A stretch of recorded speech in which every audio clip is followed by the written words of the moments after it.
ஒரு காலத்துல அந்த காட்டுல மரங்களே பேசினாங்க.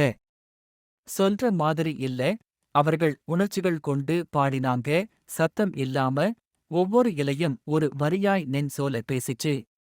வானம் கேட்டுச்சு, காற்று நடனமாடிச்சு. அந்த வேதாளம் இருளோட நண்பன் போல மரங்களுக்குள் நிழலாய் தனியா நடந்தது. அந்த சிரிப்பு ஒரு சத்தமல்ல, ஒரு சிலிர்க்கும் நெருப்பு. இரண்டு விழிகள், வெள்ளையா இல்ல, சூரியனோட மின்னல் தூறல். அந்த கணத்தில் வெளிச்சமும் இருளும் சந்திக்கும் ஓரத்தில் இருந்து வந்தான் விக்ரமாதித்தன். தலைகசக்க வைக்கும் நீண்ட கருந்தலை முடி, செம்பு போல ஒளிரும் கவசம், உறக்க ஒலிக்கும் வாழ்க்கையில் அவனுடைய ஒரு நிசப்தம் போதும். துணிவும் தர்மமும் திறமையும் அவனது ஒவ்வொரு அடியிலேயே தெரிந்தது.